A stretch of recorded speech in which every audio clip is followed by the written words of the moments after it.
மாண்புமிகு அன்றைய கனிமவளத்துறை அமைச்சர் துரைமுருகனையும் அனைத்து அதிகாரிகளும் சந்தித்து மனு கொடுத்தும் எந்த ஒரு நடவடிக்கையும் எடுக்கப்படவில்லை. கேரளாவுடைய தேவை அதிகமாக இருப்பதால் இந்த கடந்த 2 அரசுக்கும் பாத்தீங்கன்னா பல்வேறு தருணங்களில் இந்த கனிமங்கள் அண்டை மாநிலங்களுக்கு எடுத்து செல்ல தடை விதித்து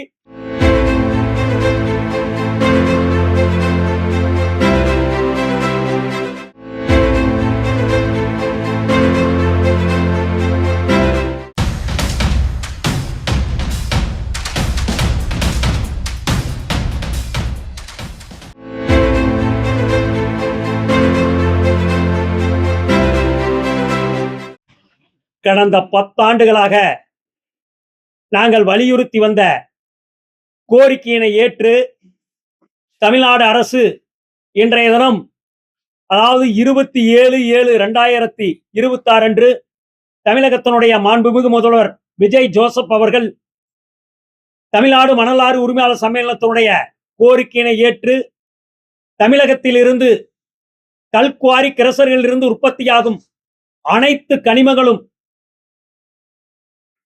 அண்டை மாநிலங்களான கர்நாடகா, கேரளாவிற்கு எடுத்துச் செல்வதற்கு முற்றிலும் தடை விதிக்கப்பட்டுள்ளார்கள். இதை நாங்கள் முழு மனதாக வரவேற்கிறோம்.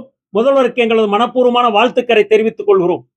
அதாவது பாத்தீங்கன்னா இன்னைக்கு கோயம்புத்தூர் மாவட்டம், திருப்பூர் மாவட்டத்திலிருந்து பாத்தீங்கன்னா ஆயிரக்கணக்கான லாரிகளில் கேரளாவிற்கு கனிமங்கள் அளவுக்கு அதிகமாக எடுத்துச் செல்வதும், திருநெல்வேலி, கன்னியாகுமரி, தென்காசி மாவட்டங்கள் இருந்து உற்பத்தியாகின்ற கனிமங்களில் 80% கனிமங்கள், அதாவது எம்சாண்ட், பீட்சாண்ட், ஜல்லி, குண்டு கற்கள் புளியகரை சோதனை சாவடி வழியாக கேரளாவிற்கு எடுத்துச் செல்கிறார்கள். அதாவது கேரளாவினுடைய தேவை அதிகமாக இருப்பதால் இங்கு இருக்கின்ற கல்குவாரிகளில் அதிக அளவு உற்பத்தி செய்யக்கூடிய ஒரு சூழ்நிலை ஏற்பட்டுள்ளதால் இந்த சந்தர்ப்பத்தை பயன்படுத்தி அரசு அனுமதிக்கப்பட்ட ஆழத்திற்கு மேல் அதிக சக்தி வாய்ந்த வெடிகளை வெடித்து அதிக அளவில் கனிமங்களை உற்பத்தி செய்து கேரளாவுக்கு அனுப்பி வருகிறார்கள். மேலும் இங்க பாத்தீங்கன்னா கிருஷ்ணகிரி, தருமபுரி இருந்து ஆயிரக்கணக்கான லாரிகளில் கர்நாடகாவிற்கு கனிமங்கள் எடுத்துச் செல்கிறார்கள். இது முற்றிலும் சுற்றுச்சூழலை பாதிக்கும், அரசுக்கும் தினசரி கோடிக்கணக்கான ரூபாய் வருவாய் இழப்பு ஏற்படுத்தி வருகிறது. மேலும் லாரிகளில் அனுமதிக்கப்பட்ட அளவுக்கு மேல் அதிக பாரம் 60 டன் 70 டன் ஏற்றி செல்வதால் கிராமப்புற சாலைகள் முழுவதும் சேதமடைந்து அதிக விபத்துகள் ஏற்படுகிறது, உயிரிழப்புகள் ஏற்படுகிறது. எனவே அரசுக்கு ஏற்படுகின்ற வருவாய் இழப்பை தவிர்க்கின்ற வகையிலும் சுற்றுச்சூழலை பாதுகாக்கின்ற வகையிலும் தமிழகத்தினுடைய பிற்காலங்களில் இதே நிலை நீடித்தால் தமிழகத்தில் நடைபெறும் அரசு மற்றும் தனியார் கட்டுமான பணிகளுக்கு தேவையான எம்சாண்ட், ஜல்லி, பீசாண்ட் கிடைப்பது அரிதாகிவிடும். எனவே தமிழகத்தில் உற்பத்தியாகின்ற கனிமங்கள் தமிழகத்தினுடைய கட்டுமான பணிகளுக்கு மட்டுமே பயன்படுத்தப்பட வேண்டும். எக்காரணத்தை கொண்டும் அண்டை மாநிலங்களான கர்நாடகா, கேரளாவிற்கு எடுத்துச் செல்வதற்கு தடை விதிக்கப்பட வேண்டும் என்று கடந்த ஆட்சியின் போது திராவிட முன்னேற்ற கழகம், அனைத்து இந்திய அண்ணா முன்னேற்ற கழக ஆட்சியில் வலியுறுத்தி பல்வேறு கட்ட போராட்டங்களை நடத்தி வந்தோம். ஆனால் அரசு செவிசாய்க்கவில்லை.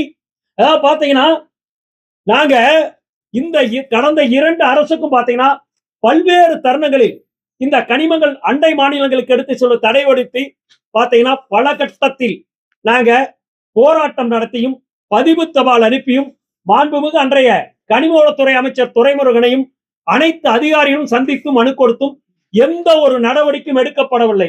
இறுதியாக கடந்த ஜூன் மாதம் 8ஆம் தேதி என்று புதிதாக பொறுப்பேற்றுள்ள அரசு, முதல்வர் விஜய் ஜோசப் தலைமையிலான அரசும் முதல்வருக்கும் இந்த கனிம வளங்கள் அண்டை மாநிலங்களுக்கு எடுத்து செல்ல தடை செய்யப்பட வேண்டும் என்று வலியுறுத்தி கேட்டு மனு அனுப்பி இருந்தோம். கடந்த 11ஆம் தேதி என்று கனிமவளத்துறை அமைச்சர் அவர்கள் எங்களை அழைத்து ஆலோசனை கூட்டத்திலும் தெளிவாக தமிழகம் முழுவதும் விரைந்து மணல் குவாரிகள் திறக்கப்பட வேண்டும், அண்டை மாநிலங்களுக்கு கனிமங்கள் எடுத்து செல்வது முழுவதும் தடை செய்யப்பட வேண்டும் என்று கோரிக்கை வைத்தோம். அதன் பேரில் மாண்புமிகு தமிழகத்த முதல்வர் அறிவிப்பின்படி இன்றைய தினம் கனிமவளத்துறை இயக்குனர் அவர்கள் நேற்று 27/7/2026 அன்று தமிழகம் முழுவதும் இயங்குகின்ற கல்குவாரி கிரசர் இருந்து உற்பத்தியாகும் அனைத்து கனிமங்களும் தமிழகத்தினுடைய தேவைகளுக்கு மட்டுமே பயன்படுத்தப்படும். அண்டை மாநில கேரளா கர்நாடகாவிற்கு எடுத்துச் செல்வதற்கு முற்றிலும் தடை விதிக்கப்பட்டுள்ளது என்று அரசாணை பிறப்பிக்கப்பட்டுள்ளதை முழு மனதோடு வரவேற்கிறோம். முதல்வர் அவர்களுக்கும், கனிமவளத்துறை அமைச்சர் பிரபு அவர்களுக்கும், கனிமவளத்துறை இயக்குனர் பிரபு சங்கர் அவர்களுக்கும் மனமார்ந்த நன்றியும் வாழ்த்துக்களையும் தெரிவித்துக் கொள்கிறோம்.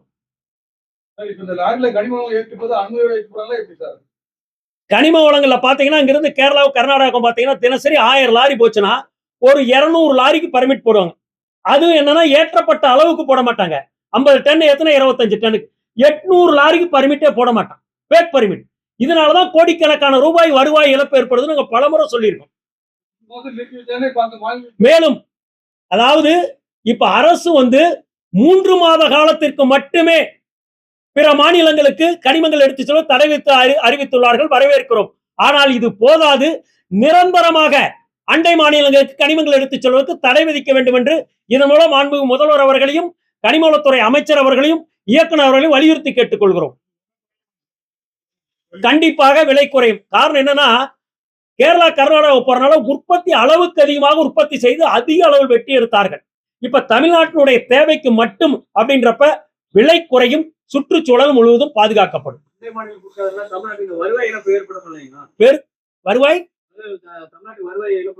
எப்படி வருவாய்? இப்ப அங்க போறத நாங்க பலமுறை சொல்லிட்டுமே. கனிமங்கள் எடுத்து செல்ற லாரிகள் 1000 லாரி போச்சுன்னா 800 லாரிக்கு பர்மிட்டே எல்லாம் பேக் பர்மிட் போட்டு தானே போச்சு கடந்த ஆட்சின்னு சொல்றோம். வருவாயே வள்ளியே.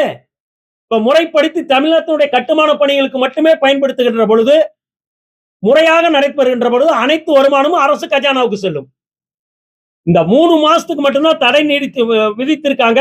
அது போதாது, தொடர்ந்து நிரந்தரமாக அண்டை மாநிலங்களுக்கு கனிமங்கள் எடுத்து தடை விதிக்க வேண்டும் என்பது எங்களுடைய கோரிக்கை.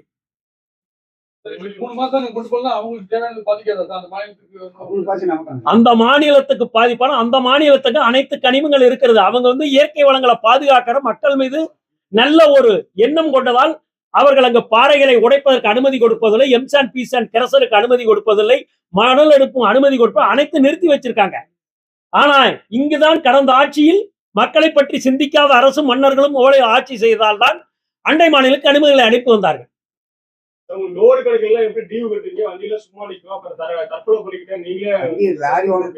இப்பதான் எங்களுக்கு லோடு அதிகமா கிடைக்கும். கேரளாவில் அதிக விலை கொடுத்தது, அங்க கனிமங்கள் உற்பத்தி செய்ய தடை வச்சிருக்கு அந்த மாநிலம். அப்ப இங்கிருந்து அந்த மாநிலத்துக்கு தேவையான எம்சாண்ட் பீசாண்ட் போச்சு.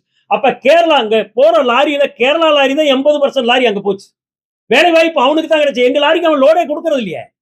இப்ப முழுவதும் தமிழகத்தில் இந்த கனிமத்தை பயன்படுத்துறப்ப எங்களோட தமிழகத்தை சேர்ந்த லாரி உரிமையாளருடைய லாரிகள் பயன்படுத்தப்படும், வேலை வாய்ப்பு கிடைக்கும்.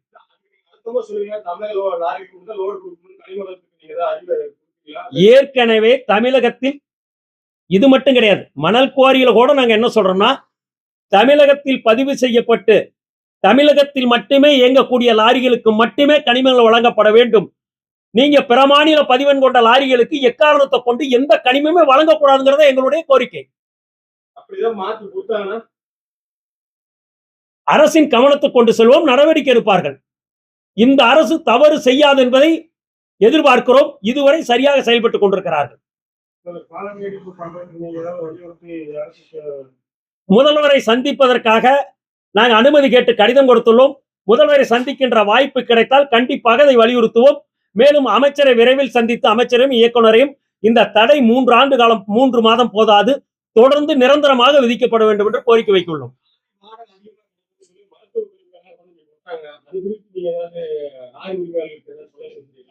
நாங்க ஏற்கனவே ரெப்ரசன்டேஷன் கொடுத்திருக்கோம். அங்கிருந்து வர கழிவுகள் அனைத்தும் அந்த பார்டர்லயே சோதனை சாவடியே தடை செய்யப்பட வேண்டும். மீறி வருகின்ற லாரியினுடைய அனுமதி பர்மிட்டை ரத்து செய்யப்பட வேண்டும். லாரி உரிமையா ஓட்டுநர் கைது செய்து சிறையில் அடைக்கப்பட வேண்டும் சொல்லியிருக்கோம்.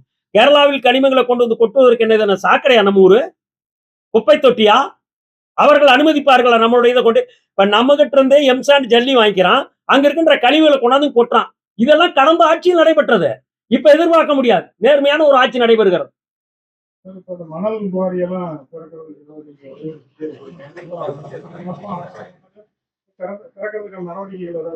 அதாவது 12/9/2023 அன்று மணல் குவாரிகள் முறைகேடு நடைபெற்றதாக அன்றைய தினம் அமலாக்கத்துறை இடி குவாரிகளை ஆய்வு செய்து வழக்கு பதிவு செய்து முதல் குவாரிகள் இயக்கப்படாமல் நிறுத்தி வைத்துள்ளதால் மணலாரி உரிமையாளர் ஓட்டுநருடைய வாழ்வாதாரம் பெரிதும் பாதிக்கப்பட்டுள்ளதுன்னு சொல்லி பலகட்ட போராட்டம் மணல் குவாரியை திறக்க சொல்லி நடத்தினோம்.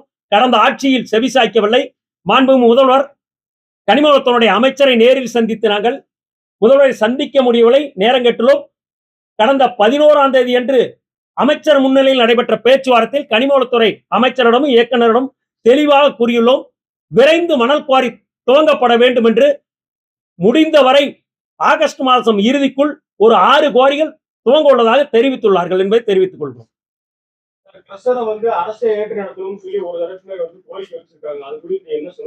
நாங்க பல ஆண்டு காலமா சொல்றோமே, கல்குவாரி கிரசல முறைகேட தடுக்கணும்னா அனைத்துமே இப்ப எப்படி டாஸ்மாக் அரசை நடத்துதோ அது மாதிரி அங்க உற்பத்தி ஆகின்ற கனிமங்களை எல்லாம் தர ஆய்வு செய்து குவாலிட்டி அப்ரூவல் சர்டிபிகேட் பெற்று அரசே ஒட்டுமொத்தமாக கொள்முதல் செய்து ஒவ்வொரு மாவட்டத்திலும் விற்பனை கிடங்கு, அதாவது அரசு கனிம வளங்கள் விற்பனை கிடங்கு அமைத்து அதன் மூலம் இணையதள பதிவில் மணல் வழங்குற மாதிரி ஆன்லைன் மூலமாவே எம்ஸ் அண்ட் பீஸ் அரசு விற்பனை செய்தால் தரமாக இருக்கும், விலை குறைந்த விலை கிடைக்கும்.